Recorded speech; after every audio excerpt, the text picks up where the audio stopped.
bertemu kembali di pembacaan kita pada hari ini pada bersamaan dengan 21 Agustus. Oke, sekarang sudah hari Sabat, sudah hari Sabat. Happy Sabat semua. So, jom kita buat pembacaan kita di hari yang ke-16. So, congratulations yang sudah bersama-sama dengan saya selama 16 hari dalam pembacaan Ekanta Series 1 Christ the Way. So, hari ini pembacaan kita akan berfokuskan Desire of Ages nomor 52 hingga 55. But before that, mari kita semua pray dan kita bersatu di dalam doa.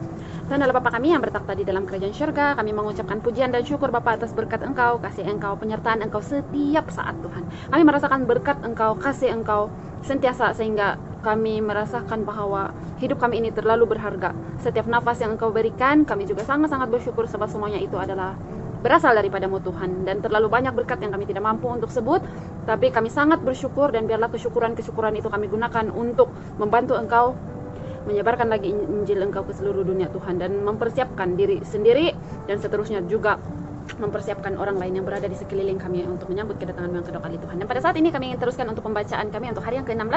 Engkau berkati pembacaan kami ini, Engkau berkati semua viewers yang melihat, mendengar, dan bersama-sama dengan saya hari ini dalam pembacaan ini agar kami dapat memahami apa yang kami baca dan kami dapat aplikasikan itu dalam kehidupan kami sehari-hari. Ampunkan segala dosa pelanggaran kami Tuhan, semua ini saya serahkan dalam nama Tuhan Yesus yang menjadi juru selamat dan penebus kami. Amin. So, jom kita baca D6, oke?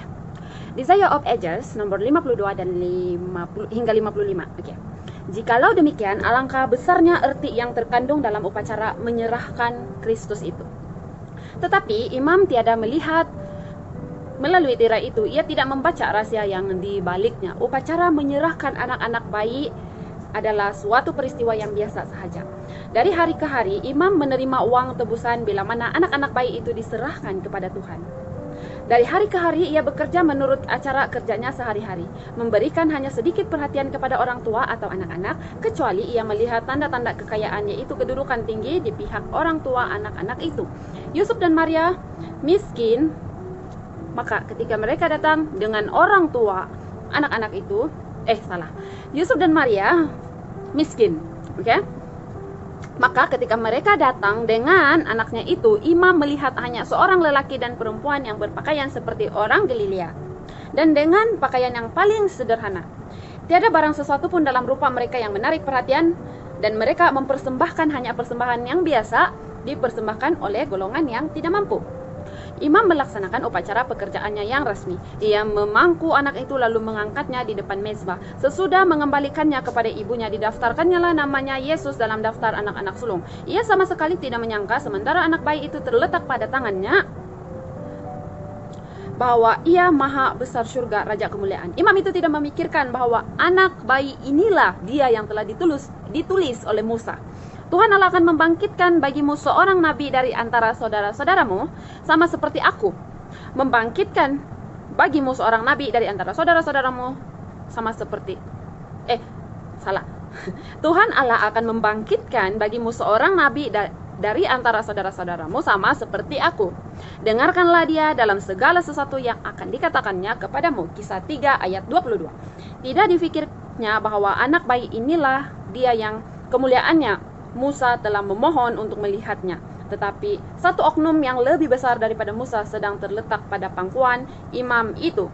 Dan waktu ia mendaftarkan nama anak itu, ia tengah mendaftarkan nama dia yang menjadi alasan seluruh peraturan keagamaan bangsa Yahudi. Nama itulah yang akan merupakan batalnya segala upacara tersebut, karena sistem korban dan persembahan sudah kian menjadi usang. Lambang sudah hampir sampai kepada aslinya, bayangan itu sudah hampir sampai pada wujudnya. Shekinah sudah meninggalkan bait, akan tetapi dalam diri anak Bethlehem itu terselubunglah kemuliaan yang di hadapannya segala malaikat sujud. Anak bayi yang belum tahu apa-apa inilah benih yang telah dijanjikan itu, yang kepadanya mezbah pertama yang di pintu gerbang Eden dahulu kala itu ditunjukkan. Inilah dia pemberi damai itu. Ialah yang menyebut dirinya kepada Musa sebagai Aku Ada. Ialah yang dalam tiang awan dan tiang api dahulu telah menjadi penuntun Bani Israel. Inilah dia yang telah sejak lama diramalkan oleh para penilik. Ialah kerinduan segala bangsa, akar dan benih Daud, bintang timur yang gilang gemilang cahayanya. Nama anak bayi kecil yang masih belum berdaya itu, yang dituliskan dalam daftar bangsa Israel, menyatakan bahwa ia adalah saudara kita. Ialah harapan manusia yang telah jatuh ke dalam dosa. Anak itu yang untuknya uang tebusan telah dibayar, ialah dia yang harus membayar tebusan untuk dosa-dosa seluruh dunia. Ialah imam besar atas isi rumah Allah yang asli kepada imamat yang tidak berkeputusan perantara di sebelah kanan yang maha mulia dalam tempat yang tinggi. Hal-hal rohani dapat dimengerti dari sudut kerohanian. Dalam Ka'bah itu, anak Allah diserahkan untuk pekerjaan yang telah ditentukan baginya. Imam memandang dia sebagaimana ia memandang seorang anak bayi lain. Tetapi sungguh pun ia tidak melihat ataupun merasai sesuatu yang luar biasa. Perlakuan Allah dalam mengaruniakan anaknya itu kepada dunia ini diakui. Peristiwa ini telah berlalu tanpa sesuatu pengenalan akan Kristus. Adalah di Yerusalem seorang bernama Simeon. Ia seorang yang benar dan saleh yang menantikan penghiburan bagi Israel. Roh Kudus ada di atasnya dan kepadanya telah dinyatakan oleh Roh Kudus bahwa ia tidak akan mati sebelum ia melihat Mesias. Waktu Simeon masuk ke dalam Ka'bah, dilihatnyalah satu keluarga tengah menyerahkan anak sulungnya di hadapan imam. Keadaan mereka menunjukkan adanya kemiskinan, tetapi Simeon mengerti amarah roh, maka hatinya pun tergeraklah dengan amat sangat bahwa anak bayi yang tengah diserahkan kepada Tuhan itu ialah penghiburan Israel, orang yang ia rindu hendak melihatnya. Bagi imam yang tercengang-cengang itu, Simeon nampak seperti seorang yang tengah terpesona karena kegirangan hatinya. Anak itu sudah dikembalikan kepada Maria, lalu diambilnya pada pangkuannya dan menyerahkannya kepada Allah. Salah suatu kegembiraan yang penuh belum pernah dirasainya dahulu meresapi jiwanya. Ketika ia mengangkat juru selamat yang masih bayi itu ke arah surga, berkatalah ia, "Sekarang Tuhan, biarkanlah hambamu ini pergi dalam damai sejahtera sesuatu dengan firman-Mu, sebab mataku telah melihat keselamatan yang daripadamu, yang telah Engkau sediakan di hadapan segala bangsa, yaitu terang yang menjadi pernyataan bagi bangsa-bangsa lain dan menjadi kemuliaan bagi umat-Mu Israel."